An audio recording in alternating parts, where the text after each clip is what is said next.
Oi, pessoal! No episódio de hoje vamos falar de um assunto do momento, as redes.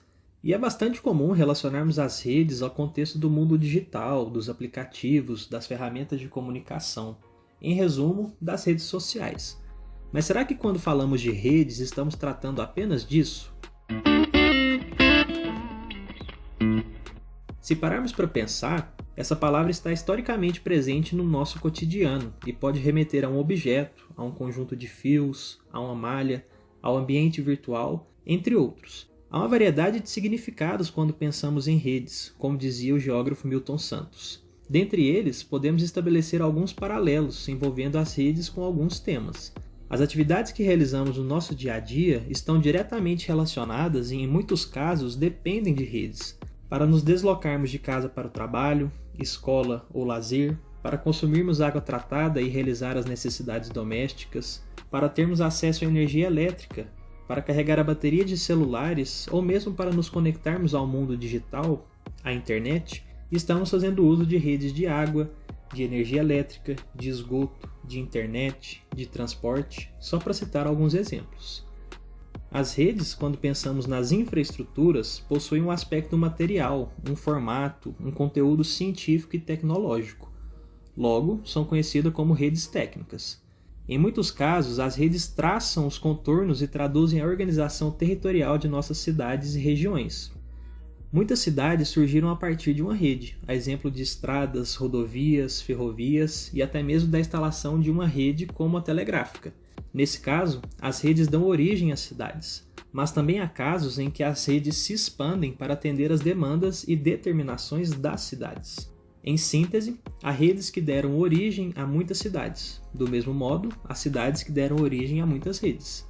Além dessa relação tão recíproca entre redes e cidades, é importante lembrar que as próprias cidades, articuladas umas com as outras, também formam um tipo específico de rede. Estamos nos referindo à rede urbana.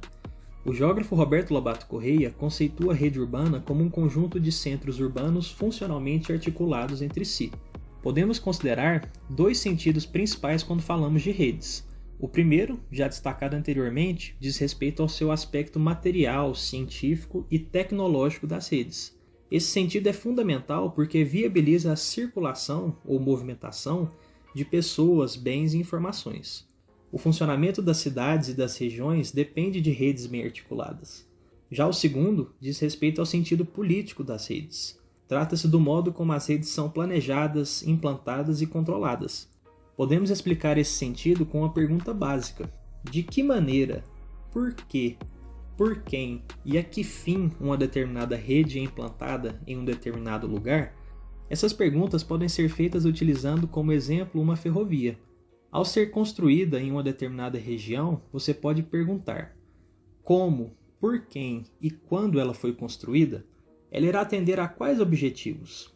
Quais agentes e grupos irão se servir dessa rede? Perceba que o sentido político ou social de uma rede traduz os interesses dos agentes que as controlam, assim como os atributos políticos que estão por trás dessas infraestruturas. Se considerarmos a dimensão histórica das redes, podemos lembrar que muitas delas foram construídas para atender necessidades diversas, como a irrigação e o deslocamento de pessoas. Com a ampliação do consumo e o avanço das grandes empresas, a implantação e o funcionamento das redes passa a ser cada vez mais controlado e seletivo. Essa mudança possui profunda relação com o desenvolvimento e consolidação do sistema de mercado, aquele que passa a produzir novos modelos de organização, de controle, de consumo e, consequentemente, de acesso e uso das redes. Vamos tomar como exemplo o caso das ferrovias. Em Goiás, quando os trilhos foram instalados no começo do século XX, exerciam importantes funções conectando lugares e possibilitando o transporte de pessoas e mercadorias. O processo de integração regional foi acompanhado por importantes transformações econômicas em diferentes regiões do estado e do país. Atualmente, contudo, os trilhos goianos perderam aquela multifuncionalidade. Hoje, existem duas ferrovias em Goiás: a Ferrovia Centro-Atlântica, antiga Estrada de Ferro Goiás, e a Ferrovia Norte-Sul, com trechos de Anápolis ao estado do Tocantins, inaugurado em 2014, e outro que liga Ouro Verde ao sul do estado, em fase de conclusão.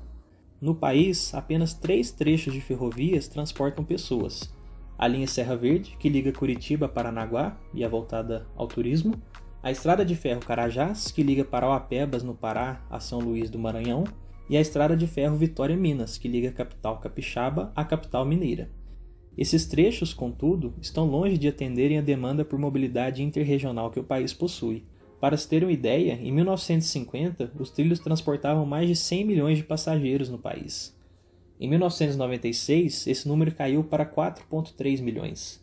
Atualmente, os trilhos transportam apenas 1,5 milhão de passageiros nos 3 trechos citados. Lembrando que 200 mil são específicos da linha voltada ao turismo no Paraná. Se na primeira metade do século XX, as ferrovias foram os principais meios de transporte do país, atendendo múltiplas necessidades das cidades e regiões e alcançando mais de 30 mil quilômetros de extensão, atualmente seu uso se tornou muito restrito e pouca coisa mudou em sua extensão, mesmo depois de meio século.